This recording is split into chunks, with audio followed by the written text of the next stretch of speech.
రెండు మాటలు చదువుకుందాం దేవుని వాక్యంలో నుండి. కొరింథీయులకు రాసినటువంటి పత్రిక 15వ అధ్యాయము 42, 43, 44 బైబిల్ ఉన్నవారు నాతో కూడా కలిసి చదవండి.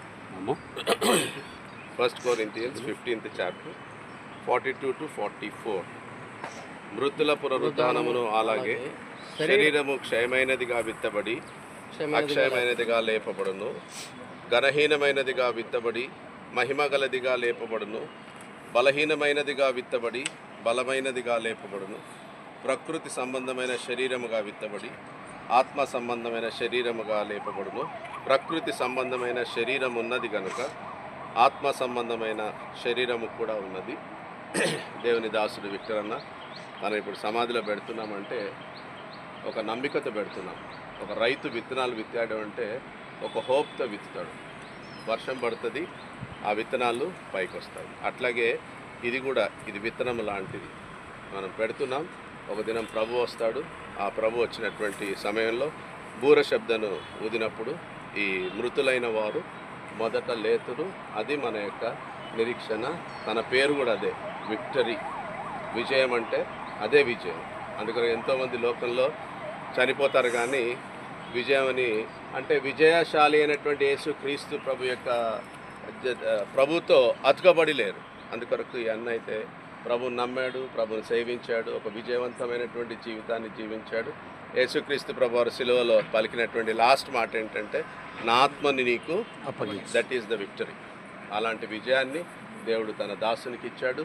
ఇక్కడ చేరి వచ్చినటువంటి వారిలో అలాంటి అనుభవం లేకపోతే మాత్రము ఇదే టైం, ఇంకా వేరే టైం లేదు. Very very very small prayer. శిలువలో ఒకటే దొంగ చేసినటువంటి ప్రార్థన మనకు తెలుసు, ప్రభువా నీ రాజ్యంతో వచ్చినప్పుడు నన్ను. అలాంటి ప్రార్థన చేస్తే మనము కూడా విజయుడైనటువంటి యేసుక్రీస్తు ప్రభుతో మనము ఐక్యపరచబడతాం. అలాంటి శుభప్రదమైన నిరీక్షణతో ఈ దీనదాసుని సమాధిలో దించుతాం. ప్రార్థించండి. ప్రేమగల తండ్రి, పరిశుద్ధ దేవ, విదాసుడు విక్టరాని కొరకు మీ వందనాలు. అక్కగారి కొరకు, కుమారుల కొరకు, కుటుంబాల కొరకు మీ వందనాలు.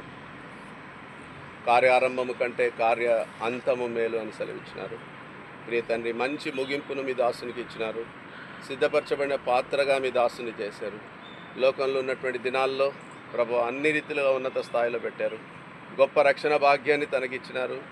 మీ సేవలో మీ మందిరాన్ని ప్రేమించి, మీ సేవను ప్రేమించి, సేవకులతో సంఘముతో కలిసి మీ దాసుడు ఎంతో ప్రయాసపడగలిగాడు. తన జీవితం అంతటిని బట్టి కూడా మీకు వందనాలు చెల్లిస్తున్నాం. తన కార్యాన్ని విజయవంతంగా ముగించుకున్నాడు. మంచి పోరాటాన్ని పోరాడి తిని, నా పరుగును కడముట్టించి తిని, విశ్వాసమును కాపాడుకొంటిని. అలాంటి ప్రభువా గొప్ప ధన్యత మీ దాసునికి ఇచ్చినందులకై మీకు వందనాలు. ప్రభువా మీ దాసుని యొక్క భౌతిక శరీరమును తండ్రి యొక్క నమ్మికతో, విశ్వాసముతో ప్రభువా సమాధిలో మేము పెడుతున్నాం. ఒక దినం మీరు వస్తారు. వచ్చినప్పుడు ప్రభువా తాను లేపబడతాడు, సదాకాలం మీతో కూడా ఉంటాడు. ప్రభువా అలాంటి గొప్ప నిరీక్షణను, జీవయుక్తమైనటువంటి నిరీక్షణను మీరు మాకు అనుగ్రహించినందులకై స్తుతిస్తున్నాం.